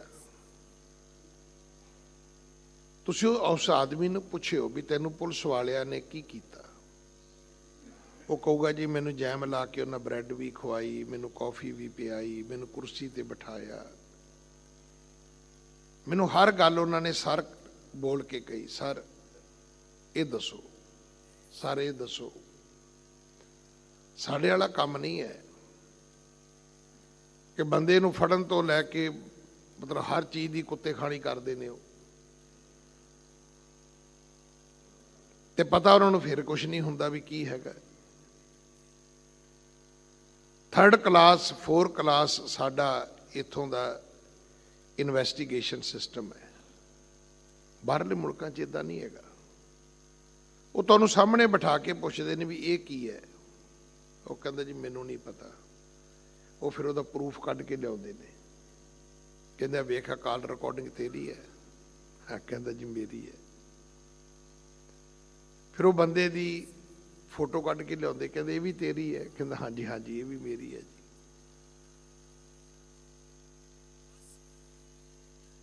ਮੈਨੂੰ ਇੱਕ ਸੱਜਣ ਨੇ ਸਮਝਾਇਆ ਸੀ, ਉਹ ਕਹਿੰਦਾ ਜਦੋਂ ਮੈਨੂੰ ਆ ਕੇ ਉਹ ਬੰਦੇ ਮਿਲੇ ਤੇ ਉਹ ਫੁੱਲ ਵਾਇਰ ਸਨ। ਮੈਂ ਪਹਿਲੀ ਵਾਰੀ ਸ਼ਬਦ ਉਹਦੇ ਮੂੰਹ ਤੋਂ ਸੁਣਿਆ, ਫੁੱਲ ਵਾਇਰ ਕੀ ਹੁੰਦਾ ਹੈ। ਕਹਿੰਦੇ ਫੁੱਲ ਵਾਇਰ ਦਾ ਮਤਲਬ ਵੀ ਜਿਹੜੀ ਉਹਨੇ ਡਰੈਸ ਪਾਈ ਸੀ ਨਾ, ਉਹਦੇ 'ਚ ਸਾਰੇ 'ਚ ਤਾਰਾਂ ਤੇ ਕੈਮਰੇ ਲੱਗੇ ਹੋਏ ਸੀ, ਮਾਈਕ ਲੱਗੇ ਹੋਏ ਸੀ, ਔਰ ਹਰ ਚੀਜ਼ ਦਾ ਉਹਦੇ ਕੋਲੇ ਪ੍ਰੂਫ ਸੀ। ਕਹਿੰਦੇ ਪਹਿਲੀ ਗੱਲ ਕਿ ਮੈਂ ਮੁਕਰਨਾ ਹੀ ਨਹੀਂ ਸੀ, ਦੂਜੀ ਗੱਲ ਮੁਕਰਨ ਦਾ ਉੱਥੇ ਕੋਈ ਚਾਂਸ ਹੀ ਨਹੀਂ ਸੀਗਾ। ਸੱਚੇ ਬਾਦਸ਼ਾਹ ਜੋ ਬਾਣੀ 'ਚ ਇਹ ਸਮਝਾਉਂਦੇ ਨੇ ਤੁਹਾਨੂੰ। ਹੁਣ ਤੁਸੀਂ ਸੋਚੋ ਵੀ ਉੱਥੇ ਨਹੀਂ ਹੋਏਗਾ ਜੀ, ਕਿੱਦਾਂ ਹੋਏਗਾ ਜੀ। ਇਹ ਗੱਲ ਮੈਂ ਤੁਹਾਨੂੰ ਇਸ ਧਰਤੀ ਦੀ ਇਸ ਕਰਕੇ ਸੁਣਾਈ ਵੀ ਇੱਥੇ ਹੈਗਾ ਜੀ। ਤੁਸੀਂ ਉੱਥੋਂ ਤੋਂ ਮੁਕਰੋਗੇ ਤੇ ਗਲਤੀ ਕਰੋਗੇ। ਤੁਹਾਨੂੰ ਮੰਨ ਲੈਣਾ ਚਾਹੀਦਾ ਵੀ ਅੱਜ ਇੱਥੇ ਵੀ ਹੈਗਾ ਸਾਰਾ ਕੁਝ। ਜਿਸ ਬੰਦੇ ਨੇ ਤੁਹਾਡੀ ਇਨਵੈਸਟੀਗੇਸ਼ਨ ਕਰਨੀ ਹੈ ਉਹਨੇ ਫੁੱਲ ਵਾਇਰ ਹੋ ਕੇ ਆਉਣਾ ਹੈ, ਉਹਨੇ ਤੁਹਾਨੂੰ ਭੱਜਣ ਨਹੀਂ ਦੇਣਾ। ਗੁਰੂ ਪੰਜਵੇਂ ਪਾਤਸ਼ਾਹ ਮਹਾਰਾਜ ਕਹਿੰਦੇ ਨੇ ਜੋ ਕਿਛ ਕਰੈ ਸੋਈ ਸੋਈ ਜਾਣੈ। ਇੱਕ ਇੱਕ ਗੱਲ ਤੇਰੀ ਜਾਣਦਾ ਉਹ। अगली गल, रहे ना कछुए शानी, कोई चीज बाकी नहीं बचनी। मत तू कवे भी आ मैं नहीं बोलांगा तो बच जाएगी, आ नहीं मैं बोलांगा तो बच जाएगी। नहीं, जिहड़ी तू नहीं बोलेगा उन्होंने भी पता है। हाँ जी। रहाओ जिहवा स्वाद लोभ मद मातो, उपजे अनेक बेकारा। ਜੀਵਾ ਦੇ ਸਵਾਦ ਵਿੱਚ, ਲੋਭ ਵਿੱਚ, ਨਸ਼ੇ ਵਿੱਚ ਮਸਤ ਬੰਦਿਆ ਚੇਤਾ ਰੱਖੀ, ਉਪਜੈ ਅਨਕ ਬੇਕਾਰਾ। ਇਹਦੇ ਨਾਲ ਵਕਾਰ ਪੈਦਾ ਹੋਣਗੇ। ਇਹ ਜਿੰਨੀਆਂ ਚੀਜ਼ਾਂ ਤੁਸੀਂ ਵਰਤਦੇ ਹੋ, ਵੇਖੋ ਮੈਂ ਤਾਂ ਸਿੱਖਿਆ ਹੀ ਆ ਸਾਰਾ ਕੁਝ, ਪਰ ਇਹ ਗੱਲ ਤਾਂ ਹੁਣ ਥੋੜਾ ਚਿਰ ਪਹਿਲਾਂ ਹੀ ਸਿੱਖੀ ਹੈ। ਉਹ ਕਹਿੰਦਾ ਗਿਆਨੀ ਜੀ ਬਸ ਮੂੰਹ ਤੇ ਕੰਟਰੋਲ ਕਰ ਲਓ। ਕਹਿੰਦਾ ਜਿਹਦਾ ਮੂੰਹ ਤੇ ਕੰਟਰੋਲ ਹੈ, ਜੇ ਖਾਣ ਤੇ ਹੈ ਤਾਂ ਉਹਦੀ ਸਿਹਤ ਠੀਕ ਹੈ, ਜੇ ਬੋਲਣ ਤੇ ਹੈ ਤੇ ਉਹਦੀ ਇੱਜ਼ਤ ਠੀਕ ਹੈ। ਵੇਖੋ ਕਮਾਲ ਦਾ ਨੁਕਤਾ ਹੈ। ਸਿਰ ਮੂੰਹ ਤੇ ਕੰਟਰੋਲ ਕਰਨਾ ਹੈ। ਜੇ ਬੋਲਣ ਤੇ ਕੰਟਰੋਲ ਕਰੋਗੇ ਤੁਹਾਡੀ ਇੱਜ਼ਤ ਨੂੰ ਕੋਈ ਖਤਰਾ ਨਹੀਂ। ਭਾਈ ਗੁਰਦਾਸ ਜੀ ਨੇ ਪਹਿਲਾਂ ਸਮਝਾਇਆ ਸੀ ਵੀ ਸਿੱਖੀ ਤੇ ਹੈ ਹੀ ਹੈ ਥੋੜਾ ਬੋਲਣਾ। ਹੁਣ ਅੱਜ ਹਾਲਾਤ ਤੁਸੀਂ ਵੇਖੋ, ਹਾਲਾਤ ਕੀ ਬਣ ਗਏ ਨੇ। ਮੇਰੇ ਬਜ਼ੁਰਗੋ, ਤੁਸੀਂ ਇੱਥੇ ਮੇਰੇ ਤੋਂ ਵੱਡੇ ਬੈਠੇ ਹੋ, ਤਾਂ ਤੁਸੀਂ ਇਹ ਯੁੱਗ ਵੇਖਿਆ ਜਦੋਂ ਕੋਈ ਬਹੁਤਾ ਬੋਲਦਾ ਸੀ ਉਹਨੂੰ ਕਪੱਤਾ ਕਹਿੰਦੇ ਸੀ। ਅੱਜ ਜਿਹੜਾ ਬਹੁਤਾ ਬੋਲੇ ਉਹਨੂੰ ਸੱਚਾ ਕਹਿੰਦੇ ਨੇ। ਉਦੋਂ ਜਿਹੜਾ ਘੱਟ ਬੋਲਦਾ ਸੀ ਉਹਨੂੰ ਗੁਰਮੁਖ ਕਹਿੰਦੇ ਸੀ, ਜਿਹੜਾ ਅੱਜ ਘੱਟ ਬੋਲੇ ਉਹਨੂੰ ਝੂਠਾ ਕਹਿੰਦੇ ਨੇ। ਕਹਿੰਦੇ ਜ਼ਰੂਰ ਇਹਦੇ 'ਚ ਕੋਈ ਕਮੀ ਪੇਸ਼ੀ ਹੋਏਗੀ। ਮਤਲਬ ਯੁੱਗ ਹੀ ਬਦਲ ਗਿਆ। ਸੱਚੇ ਪਾਤਸ਼ਾਹ ਮਹਾਰਾਜ ਕਹਿੰਦੇ ਨੇ, ਬੰਦਿਆ ਤੂੰ ਜੇਬਾਂ ਦੇ ਸਵਾਦ ਵਿੱਚ, ਲੋਭ ਵਿੱਚ, ਨਸ਼ੇ ਵਿੱਚ ਇੰਨਾ ਮਸਤ ਹੈ, ਤੈਨੂੰ ਇਹ ਨਹੀਂ ਪਤਾ ਕਿ ਇਹਦੇ ਤੋਂ ਵਕਾਰ ਪੈਦਾ ਹੋ ਰਹੇ ਨੇ। ਸਾਰੇ ਰੋਗ ਇਹਦੇ ਵਿੱਚੋਂ ਹੀ ਜਨਮ ਲੈਂਦੇ ਨੇ। ਹਾਂਜੀ। ਬਹੁਤ ਜੋਨ ਭਰਮਤ ਦੁਖ ਪਾਇਆ, ਹੋ ਮੈਂ ਬੰਧਨ ਕੇ ਭਾਰਾ। ਬਹੁਤੀਆਂ ਜੂਨਾਂ ਦੇ ਜਿਹੜੇ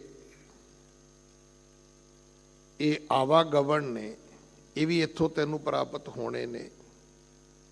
ਉਹਨਾਂ ਦਾ ਦੁੱਖ ਵੀ ਤੈਨੂੰ ਇੱਥੋਂ ਹੀ ਭੋਗਣਾ ਪੈਣਾ ਹੈ। ਇਹ ਜਿਹੜੀ ਹਉਮੈ ਹੈ, ਇਹ ਬੰਧਨ ਦੇ ਭਾਰ ਨੇ।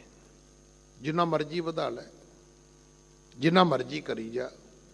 ਹਾਂਜੀ। ਦੇ ਕਿਵਾੜ ਅਨੇਕ ਪੜ ਦੇ ਮੈਂ, ਪਰਦਾਰਾ ਸੰਗ ਫਾਕੈ। ਹੁਣ ਇਸ ਤੋਂ ਵੱਡੀ ਹੋਰ ਕੋਈ ਉਦਾਹਰਣ ਨਹੀਂ ਹੋ ਸਕਦੀ ਕਿ ਜਦੋਂ ਮਨੁੱਖ ਇਹ ਕੁਕਰਮ ਕਮਾਉਂਦਾ ਹੈ ਤੇ ਸਭ ਤੋਂ ਵੱਧ ਉਹ ਪਰਦਾ ਕਰਨ ਦਾ ਯਤਨ ਕਰਦਾ ਹੈ। ਹਾਂਜੀ। ਚਿੱਤਰ ਗੁਪਤ ਜਬ ਲੇਖਾ ਮੰਗੈ, ਤਬ ਕੌਣ ਪੜਦਾ ਤੇਰਾ ਢਾਕੈ। ਪਰ ਉੱਥੇ ਵੀ ਉਹ ਜਿਹੜੇ ਰੱਬ ਦੇ ਬਿਠਾਏ ਹੋਏ ਚਿੱਤਰ ਤੇ ਗੁਪਤ ਨੇ, ਜਦੋਂ ਉਹਨਾਂ ਨੇ ਸਾਰੀਆਂ ਰਿਕਾਰਡਿੰਗ ਤੇਰੇ ਅੱਗੇ ਰੱਖੀਆਂ ਤੇ ਕੀ ਬਣੂਗਾ? ਤਬ ਕੌਣ ਪੜਦਾ ਤੇਰਾ ਢੱਕ ਹੈ। ਉੱਥੇ ਤੇਰੀ ਇੱਜ਼ਤ ਕੌਣ ਰੱਖੇਗਾ? ਉੱਥੇ ਤੇਰਾ ਭਰਮ ਭਾ ਕੋਈ ਨਹੀਂ ਰਹਿਣਾ। ਸਾਰੇ ਐਵੀਡੈਂਸ ਉਹਨਾਂ ਦੇ ਕੋਲ ਨੇ ਔਰ ਅੱਜ ਦੇ ਨਹੀਂ ਹੈਗੇ। ਬੜਾ ਪੁਰਾਣਾ ਸਿਸਟਮ ਹੈ, ਲੱਖਾਂ ਸਾਲ ਹੋ ਗਏ ਇਹਨੂੰ ਚੱਲਦੇ ਆ। ਆਮ ਜਿਹੜੀ ਸੀਸੀ ਕੈਮਰੇ ਦੀ ਰਿਕਾਰਡਿੰਗ ਹੈ ਨਾ, ਉਹ ਹਫਤਾ ਮਹੀਨਾ ਇੰਨੀ ਕੀ ਰਹਿੰਦੀ ਹੈ। ਉਹਨੂੰ ਫਿਰ ਸੇਵ ਕਰਨਾ ਪੈਂਦਾ, ਨਹੀਂ ਤੇ ਉਹ ਡਿਲੀਟ ਹੋ ਜਾਂਦੀ ਆਟੋਮੈਟਿਕ। ਇੱਥੇ ਕੁਛ ਨਹੀਂ ਹੁੰਦਾ। ਇਸ ਕਰਕੇ ਇਹ ਯਾਦ ਰੱਖੀ ਕਿ ਚਿੱਤਰ ਗੁਪਤ ਜਬ ਲੇਖਾ ਮੰਗੈ, ਤਬ ਕੌਣ ਪੜਦਾ ਤੇਰਾ ਢੱਕ ਹੈ। ਉੱਥੇ ਕਿਹੜਾ ਕੌਣ ਬੰਦਾ ਪੜਦੇ ਪਾਏਗਾ? ਨਾ ਪੁਲਿਸ ਖਰੀਦੀ ਜਾਣੀ ਤੇਰੇ ਕੋਲੋਂ, ਨਾ ਜੱਜ ਖਰੀਦਿਆ ਜਾਣਾ ਤੇਰੇ ਕੋਲੋਂ। ਇਹ ਤਾਂ ਆਹੀ ਮੁਲਕ ਹੈ, ਆਹੀ ਧਰਤੀ ਹੈ। ਇਹ ਇਹੀ ਮਾਤ ਲੋਕ ਹੈ ਜਿੱਥੇ ਤੂੰ ਸਾਰੀਆਂ ਹੇਰਾ ਫੇਰੀਆਂ ਕਰਨ ਦਾ ਤੂੰ ਮਾਸਟਰ ਵੀ ਹੈ ਤੇ ਮਾਸਟਰ ਮਾਈਂਡ ਵੀ ਹੈ। ਇਕੱਲਾ ਮਾਸਟਰ ਹੀ ਨਹੀਂ ਹੈ, ਇਹ ਹਰ ਕਰਮ ਕਰਤੂਤ ਦਾ ਮਾਸਟਰ ਮਾਈਂਡ ਹੈ ਬੰਦਾ ਇਸ ਧਰਤੀ ਤੇ। ਹਾਂਜੀ। ਦੀਨ ਦਿਆਲ ਪੂਰਨ ਦੁਖ ਭੰਜਨ, ਤੁਮ ਬਿਨ ਓਟ ਨਾ ਕਾਈ। ਤੇ ਫਿਰ ਕੀ ਕਰੀਏ? ਹੁਣ ਬੰਦਾ ਡਰ ਗਿਆ, ਸਮਝ ਆ ਗਈ ਵੀ ਮੈਂ ਤਾਂ ਚਲੋ ਅੱਗੋਂ ਤਾਂ ਪਾਪ ਨਹੀਂ ਕਰਾਂਗਾ। ਮੈਨੂੰ ਸਮਝ ਆ ਗਈ ਵੀ ਇੱਥੇ ਕੈਮਰੇ ਲੱਗੇ ਹੋਏ ਨੇ, ਪਰ ਜਿਹੜੀ ਰਿਕਾਰਡਿੰਗ ਹੋ ਚੁੱਕੀ ਉਹਦਾ ਕੀ ਕਰੀਏ? ਕਥਾ ਤੇ ਅੱਜ ਸੁਣੀ ਹੈ ਨਾ, ਤੇ ਬ੍ਰਹਮ ਗਿਆਨੀ ਤਾਂ ਹੈ ਨਹੀਂ ਵੀ ਪਿਛਲੀ ਜ਼ਿੰਦਗੀ ਵੀ ਸਾਡੀ ਠੀਕ ਠਾਕ ਹੈ। ਔਰੰਗਜ਼ੇਬ ਬਾਦਸ਼ਾਹ ਨੇ, ਇੱਕ ਈਰਾਨ ਦਾ ਸੰਤ ਹੋਇਆ ਸਰਮਦ, ਜਾਮਾ ਮਸਜਿਦ ਦੇ ਪਿੱਛੇ ਅੱਜ ਉਹਦੀ ਮਜ਼ਾਰ ਵੀ ਹੈਗੀ ਹੈ। ਉਹ ਜਿਉਂ ਈਰਾਨ ਤੋਂ ਤੁਰਿਆ ਪੈਦਲ ਇੰਡੀਆ ਆ ਗਿਆ, ਹਿੰਦੁਸਤਾਨ ਆ ਗਿਆ, ਦਿੱਲੀ ਵਿੱਚ ਆ ਗਿਆ। ਰਹਿੰਦਾ ਸੀ ਨੰਗਾ, ਕੱਪੜੇ ਨਹੀਂ ਸੀ ਪਾਉਂਦਾ। ਇੱਕ ਦਿਨ ਔਰੰਗਜ਼ੇਬ ਨੇ ਵੇਖਿਆ ਉਹਨੂੰ ਤੇ ਆਪਣੇ ਸਿਪਾਹੀਆਂ ਨੂੰ ਕਿਹਾ ਇਹਨੂੰ ਫੜੋ।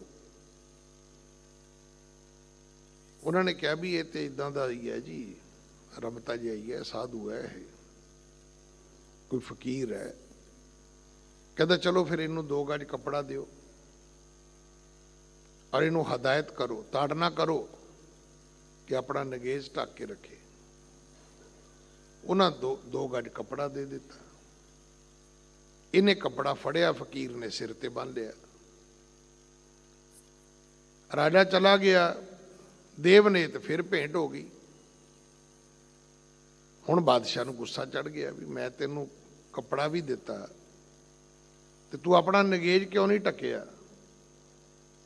ਫਿਰ ਇਹਨੇ ਬੜੇ ਅਦਬ ਨਾਲ ਕਿਹਾ, ਬਾਦਸ਼ਾਹ ਮੈਂ ਤੇਰੇ ਕੱਪੜੇ ਦਾ ਸਨਮਾਨ ਕੀਤਾ, ਮੈਂ ਤੇਰਾ ਕੱਪੜਾ ਸੁੱਟਿਆ ਥੋੜਾ, ਆ ਵੇਖ ਮੈਂ ਸਿਰ ਤੇ ਬੱਧਾ ਹੋਇਆ, ਤੇਰੀ ਦਿੱਤੀ ਚੀਜ਼ ਨੂੰ ਮੈਂ ਸਿਰ ਤੇ ਰੱਖਿਆ ਹੋਇਆ, ਹੋਰ ਦੱਸ ਮੈਂ ਕੀ ਕਰਾਂ?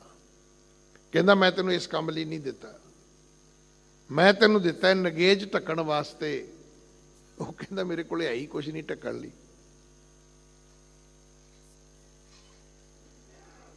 ਕੱਪੜੇ ਦੀ ਲੋੜ ਬਾਦਸ਼ਾਹ ਤੈਨੂੰ ਹੈ,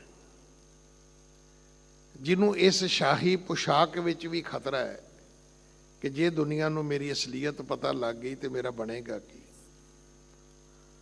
ਸਾਨੂੰ ਖਤਰਾ ਹੈ ਜਿਹੜੇ ਆਪਾਂ ਸੋਹਣੇ ਸੋਹਣੇ ਕੱਪੜੇ ਪਾਉਂਦੇ ਆ ਨਾ, ਜਿਹੜੇ ਕੱਪੜਿਆਂ ਦੇ ਸਿਰ ਤੇ ਹੀ ਲੋਕਾਂ ਨੂੰ ਅਸੀਂ ਭਰਮਾਉਂਦੇ ਫਿਰਦੇ ਆ, ਕੱਪੜਿਆਂ ਦੇ ਸਿਰ ਤੇ ਅਸੀਂ ਦੁਨੀਆ ਵਿੱਚ ਆਪਣਾ ਭਰਮ ਭਾਵ ਪਾਈ ਬਣਾਈ ਫਿਰਦੇ ਆ। ਸਾਨੂੰ ਖਤਰਾ ਹੈ ਕਿ ਜਿੱਦਾਂ ਲੋਕਾਂ ਨੂੰ ਮੇਰੀ ਅਸਲੀਅਤ ਪਤਾ ਲੱਗੀ ਬਣੇਗਾ ਕੀ। ਤੁਸੀਂ ਯਕੀਨ ਕਰਨਾ, ਜਿਹੜਾ ਅਸੀਂ ਮੂੰਹ ਦਾ ਥੁੱਕ ਵੀ ਸੁੱਟਦੇ ਆ ਨਾ, ਉਹਦੇ ਲਈ ਵੀ ਥੋੜੀ ਜਿਹੀ ਥਾਂ ਠੀਕ ਹੋਣੀ ਚਾਹੀਦੀ ਹੈ। ਰੂੜੀ ਤੇ ਹੋਵੇ ਪਰ ਗੰਦੀ ਬਦਬੂ ਨਾ ਹੋਵੇ। ਜੇ ਬਹੁਤ ਗੰਦੀ ਬਦਬੂ ਵਾਲੀ ਜਗ੍ਹਾ ਹੋਵੇ ਤੇ ਬੰਦਾ ਉਸ ਪਾਸੇ ਮੂੰਹ ਕਰਕੇ ਆਪਣੇ ਮੂੰਹ ਦੀ ਥੁੱਕ ਵੀ ਨਹੀਂ ਜੇ ਸੁੱਟਦਾ। ਇਹ ਯਾਦ ਰੱਖਣਾ। ਹੁਣ ਆਪਣੇ ਮੂੰਹ ਦੀ ਥੁੱਕ ਤੋਂ ਮਾੜੀ ਚੀਜ਼ ਤਾਂ ਆਪਾਂ ਕਿਸੇ ਨੂੰ ਨਹੀਂ ਮੰਨਦੇ, ਪਰ ਉਹਨੂੰ ਸੁੱਟਣ ਲੱਗਿਆ ਵੀ ਤੁਹਾਨੂੰ ਵੇਖਣਾ ਪੈਂਦਾ ਵੀ ਕਿਤੇ ਉਦੋਂ ਗੰਦੀ ਥਾਂ ਤਾਂ ਨਹੀਂ ਹੈਗੀ। ਅਗਰ ਉਦੋਂ ਵੀ ਅੱਗੇ ਗੰਦੀ ਥਾਂ ਹੋਈ ਤੇ ਤੁਸੀਂ ਉਹ ਵੀ ਨਹੀਂ ਜੇ ਸੁੱਟਣੀ। ਤੇ ਚੇਤਾ ਰੱਖਣਾ ਫਿਰ ਸਾਡੇ ਤੇ ਕਿਸੇ ਨੇ ਥੁੱਕਣਾ ਵੀ ਨਹੀਂ ਹੈ। ਜਦੋਂ ਸਾਡੀ ਅਸਲੀਅਤ ਪਤਾ ਲੱਗੀ ਕਿ ਅਸੀਂ ਕੌਣ ਆ, ਅਸੀਂ ਕੀ ਆ। ਆ ਤੇ ਮਹਾਰਾਜ ਨੇ ਪਰਦੇ ਪਾਏ ਹੋਏ ਨੇ, ਇਹ ਤਾਂ ਮਹਾਰਾਜ ਨੇ ਪਰਦੇ ਪਾਏ ਹੋਏ ਨੇ ਕਿ ਉਸ ਪ੍ਰਭੂ ਪਰਮਾਤਮਾ ਨੇ ਕਿਰਪਾ ਕੀਤੀ ਹੋਈ ਹੈ ਕਿ ਪ੍ਰੇਮ ਪਟੋਲਾ ਤੈ ਸ਼ੈ ਦਿੱਤਾ, ਟੱਕਣ ਕੂਪਤ ਮੇਰੀ ਦਾਨਾ ਬੀਨਾ ਸਾਈਂ ਮੈਂਡਾ। ਇਹ ਤਾਂ ਉਸ ਪਰਮਾਤਮਾ ਨੇ ਮੇਰੀ ਪੱਤ ਢੱਕਣ ਵਾਸਤੇ ਇਹ ਕੱਪੜਾ ਦਿੱਤਾ ਹੋਇਆ ਹੈ। ਇਹ ਕਰਮੀ ਆਵੇ ਕੱਪੜਾ ਨਦਰੀ ਮੋਖ ਦੁਆਰ। ਬਖਸ਼ਿਸ਼ ਰੂਪੀ ਕੱਪੜੇ ਨੇ ਸਾਡੀ ਸਾਰੀ ਪੱਤ ਢੱਕੀ ਹੋਈ ਹੈ। ਹਾਂਜੀ। ਕਾਢ ਲਿਹੋ ਸੰਸਾਰ ਸਾਗਰ ਮਹਿ, ਨਾਨਕ ਪ੍ਰਭ ਸਰਨਾਈ। ਜਦੋਂ ਸਮਝ ਆ ਗਈ ਕਿ ਰਿਕਾਰਡਿੰਗ ਹੋ ਚੁੱਕੀ ਹੈ, ਅੱਗੋਂ ਤਾਂ ਬਚ ਜਾਵਾਂਗਾ, ਪਿਛਲੀ ਦਾ ਕੀ ਕਰਨਾ। ਸਤਿਗੁਰੂ ਕਹਿੰਦੇ ਫਿਰ ਬੇਨਤੀ ਕਰੀ, ਦੀਨ ਦਿਆਲ ਪੂਰਨ ਦੁੱਖ ਭੰਜਨ। ਇੱਥੇ ਮੇਰੇ ਬਾਬਾ ਜੀ ਪੂਰੇ, ਉਹ ਕਹਿੰਦਾ ਜੀ ਮੇਰੇ ਬਾਬਾ ਜੀ ਪੂਰੇ, ਉਹ ਕਹਿੰਦਾ ਸਾਡੇ ਸੰਤ ਪੂਰੇ, ਉਹ ਕਹਿੰਦਾ ਜੀ ਸਾਡੇ ਸੰਤ ਪੂਰੇ, ਉਹ ਕਹਿੰਦੇ ਸਾਡਾ ਬ੍ਰਹਮ ਗਿਆਨੀ ਪੂਰਾ ਹੈ। ਹੁਣ ਚੇਲੇ ਬਾਬਿਆਂ ਨੂੰ ਪੱਕਾ ਕਰਨ ਤੇ ਲੱਗੇ ਹੋਏ ਨੇ। ਮਤਲਬ ਇਹ ਕਹਿਣਗੇ ਵੀ ਪੱਕਾ ਕੌਣ ਹੈ। ਹਾਲਾਤ ਇਹ ਬਣ ਗਏ ਨੇ। ਬਾਬਾ ਆਪਣੇ ਆਪ ਚ ਪੂਰਨ ਨਹੀਂ ਹੈਗਾ। ਜੇ ਚੇਲੇ ਕਹਿਣਗੇ ਪੂਰਾ ਤੇ ਫੇਰ ਪੂਰਾ ਹੈ। ਜੇ ਚੇਲੇ ਮੁੱਕਰ ਜਾਣਗੇ ਤੇ ਬਾਬਾ ਅਧੂਰਾ ਹੋ ਜਾਏਗਾ। ਇਦਾਂ ਦਾ ਹਾਲਾਤ ਸਮਾਂ ਬਣ ਗਿਆ, ਮਾੜਾ ਸਮਾਂ ਹੈ। ਨਹੀਂ ਤਾਂ ਰੱਬ ਦੇ ਬਖਸ਼ੇ ਨੇ ਕਿਸੇ ਤੋਂ ਲੈਣਾ ਕੀ ਹੈ। ਰੱਬ ਨੇ ਬਖਸ਼ੇ ਨੇ ਤਾਂ ਕਿਸੇ ਤੋਂ ਕੁਝ ਨਹੀਂ ਲੈਣਾ। ਉਹਨੂੰ ਤਾਂ ਕੋਈ ਭਲਾ ਕਹੋ ਕੋਈ ਬੁਰਾ ਕਹੋ, ਕੀ ਫਰਕ ਪੈਂਦਾ ਹੈ। ਹਮ ਤਨ ਦਿਓ ਹੈ ਢਾਰ। ਅਰਦਾਸ ਕਰ ਦੀਨਾ ਤੇ ਦਇਆ ਕਰਨ ਵਾਲਿਆ, ਪੂਰਨ ਪਰਮਾਤਮਾ ਦੁੱਖ ਕੱਟਣ ਵਾਲਿਆ, ਤੁਮ ਬਿਨ ਓਟ ਨਾ ਕਾਈ। ਤੇਰੇ ਬਿਨਾ ਮੇਰੀ ਕੋਈ ਓਟ ਨਹੀਂ ਹੈ। ਹੁਣ ਮੈਨੂੰ ਸਮਝ ਆ ਗਈ, ਕਿਉਂਕਿ ਜਿਹੜਾ ਉਹ ਰਿਕਾਰਡਿੰਗ ਵਾਲਾ ਹੈ ਨਾ, ਉਹਦਾ ਪਾਸਵਰਡ ਤੇਰੇ ਕੋਲੇ ਹੈ। ਉਹਦਾ ਸਾਰਾ, ਉਹਦੀ ਚਾਬੀ ਤੇਰੇ ਕੋਲ ਹੈ। ਮਤਲਬ ਰਿਕਾਰਡਿੰਗ ਹੋ ਚੁੱਕੀ ਹੈ। ਉਹ ਜਿਹੜਾ ਸਰਵਰ ਰੂਮ ਹੈ ਉਹਦਾ ਕੰਟਰੋਲ ਤੇਰੇ ਕੋਲ ਹੈ। ਹੁਣ ਵਿਚਕਾਰ ਕੋਈ ਬੰਦੇ ਆ ਵੀ ਜਾਣ ਤੇ ਕੀ ਕਰਨਗੇ ਉਹ ਦੱਸੋ। ਅਗਰ ਤੁਹਾਡੀ ਰਿਕਾਰਡਿੰਗ ਹੋ ਚੁੱਕੀ ਹੈ ਤੇ ਤੁਹਾਨੂੰ ਇੰਨਾ ਵੀ ਪਤਾ ਹੋਣਾ ਚਾਹੀਦਾ ਵੀ ਉਹਨੂੰ ਡਿਲੀਟ ਕੌਣ ਕਰ ਸਕਦਾ ਹੈ, ਜਿਹਦੇ ਕੋਲੇ ਉਹਦਾ ਪਾਸਵਰਡ ਹੋਏਗਾ। ਛੱਡ ਦਿਓ ਰਾਹ ਵਾਲੇ ਬੰਦਿਆਂ ਨੂੰ। ਇਹ ਪਾਸਵਰਡ ਸਿਰਫ ਪਰਮਾਤਮਾ ਕੋਲੇ ਹੈ। ਉਹਨੂੰ ਹੁਣ ਆਪਾਂ ਹੱਥ ਜੋੜ ਕੇ ਕਹੀਏ ਕਿ ਮਹਾਰਾਜ ਮੇਰੇ ਤੇ ਕਿਰਪਾ ਕਰੋ, ਤੁਮ ਬਿਨ ਓਟ ਨਾ ਕਾਈ। ਹਾਂਜੀ। ਕਾਢ ਲਿਓ ਸੰਸਾਰ ਸਾਗਰ ਮਹਿ, ਨਾਨਕ ਪ੍ਰਭ ਸਰਨਾਈ। ਸਤਿਗੁਰੂ ਵੱਡੇ ਸਤਿਗੁਰਾਂ ਦਾ ਨਾਂ ਦਰਜ ਕਰਕੇ ਗੁਰੂ ਨਾਨਕ ਸਾਹਿਬ ਦਾ ਬੇਨਤੀ ਕਰਦੇ ਨੇ, ਨਾਨਕ ਪ੍ਰਭ ਸ਼ਰਨਾਈ। ਮੈਂ ਨਾਨਕ ਤੁਹਾਡੀ ਸ਼ਰਨ ਵਿੱਚ ਆ। ਕਾਢ ਲਿਓ ਸੰਸਾਰ ਸਾਗਰ ਮੈਂ, ਮੈਨੂੰ ਇਸ ਸੰਸਾਰ ਸਮੁੰਦਰ ਵਿੱਚੋਂ ਤੁਸੀਂ ਬਾਹਰ ਕੱਢ ਲਿਓ, ਮੈਨੂੰ ਬਚਾ ਲਿਓ, ਮੇਰੀ ਰੱਖਿਆ ਕਰਿਓ। ਇੰਨੇ ਸ਼ਬਦ ਪ੍ਰਵਾਨ ਕਰਨਾ। ਭੁੱਲਾਂ ਮੇਰੀਆਂ ਨੇ ਖਿਮਾ ਕਰ ਦੇਣੀਆਂ। ਉਪਦੇਸ਼ ਮੇਰੇ ਸਤਿਗੁਰੂ ਦਾ ਹੈ, ਆਪਣੇ ਪੱਲੇ ਬੰਨ੍ਹ ਲੈਣਾ। ਸਤਿਗੁਰੂ ਜੀ ਦਾ ਕੋਟਾਨ ਕੋਟ ਸ਼ੁਕਰ, ਜਿਨ੍ਹਾਂ ਨੇ ਕਿਰਪਾ ਕੀਤੀ ਆਪਣੀ ਗੋਦ ਵਿੱਚ ਬਿਠਾ ਕੇ ਇਹ ਦੋ ਸ਼ਬਦ ਬੋਲਣ ਦੀ ਦਾਤ ਬਖਸ਼ਿਸ਼ ਕੀਤੀ ਹੈ। ਆਪ ਸੰਗਤ ਦਾ ਧੰਨਵਾਦ, ਹਮੇਸ਼ਾ ਪਿਆਰ ਅਸੀਸ ਬਖਸ਼ਦੇ ਹੋ। ਸਿੰਘ ਸਾਹਿਬ ਗਿਆਨੀ ਜਗਤਾਰ ਸਿੰਘ ਜੀ ਹੈੱਡ ਗ੍ਰੰਥੀ ਸ੍ਰੀ ਦਰਬਾਰ ਸਾਹਿਬ ਜੀ ਦਾ ਧੰਨਵਾਦ, ਜੋ ਸਮਾਂ ਵੰਡ ਕਰਦਿਆਂ ਆਪ ਜੀ ਦੇ ਦਰਸ਼ਨ ਕਰਵਾਉਂਦੇ ਨੇ। ਸੱਚੇ ਪਾਤਸ਼ਾਹ ਮਿਹਰ ਕਰਨ, ਸਿੰਘ ਸਾਹਿਬ ਜੀ ਪਾਸੋਂ ਆਪਣੀ ਸੇਵਾ ਆਪ ਲੈਣ, ਸਿਹਤ ਜਾਬੀ ਬਖਸ਼ਣ। ਆਓ ਫਤਿਹ ਬੁਲਾਉਣ ਤੋਂ ਪਹਿਲਾਂ ਜੋ ਸ਼ਬਦ ਹੈ ਉਹਦੀਆਂ ਅੰਤਲੀਆਂ ਜੋ ਤੁਕਾਂ ਨੇ, ਪੰਕਤੀਆਂ ਨੇ, ਆਪਾਂ ਉਹਨਾਂ ਦਾ ਪਾਠ ਸਰਵਣ ਕਰੀਏ। ਹਾਂਜੀ। ਦੀਨ ਦਇਆਲ ਪੂਰਨ ਦੁਖ ਭੰਜਨ, ਤੁਮ ਬਿਨ ਓਟ ਨਾ ਕਾਈ। ਕਾਢ ਲਿਓ ਸੰਸਾਰ ਸਾਗਰ ਮਹਿ, ਨਾਨਕ ਪ੍ਰਭ ਸਰਨਾਈ। ਵਾਹਿਗੁਰੂ ਜੀ ਕਾ ਖਾਲਸਾ, ਵਾਹਿਗੁਰੂ ਜੀ ਕੀ ਫਤਿਹ। ਵਾਹਿਗੁਰੂ ਜੀ ਕਾ ਖਾਲਸਾ, ਵਾਹਿਗੁਰੂ ਜੀ ਕੀ ਫਤਿਹ। ਸ਼ੇਰੇ ਪੰਜਾਬ ਗੁਰਬਾਣੀ YouTube ਚੈਨਲ ਨੂੰ ਵੱਧ ਤੋਂ ਵੱਧ ਸਬਸਕ੍ਰਾਈਬ ਕਰੋ ਤੇ ਇਸ ਤੇ ਗੁਰਬਾਣੀ, ਸ਼ਬਦ ਕੀਰਤਨ ਤੇ ਇਤਿਹਾਸ ਨਾਲ ਵੱਧ ਤੋਂ ਵੱਧ ਜੁੜ ਕੇ ਆਨੰਦ ਮਾਣੋ ਤੇ ਆਪਣੀ ਜ਼ਿੰਦਗੀ ਨੂੰ ਸਫਲ ਕਰੋ। ਵਾਹਿਗੁਰੂ ਜੀ ਕਾ ਖਾਲਸਾ, ਵਾਹਿਗੁਰੂ ਜੀ ਕੀ ਫਤਿਹ।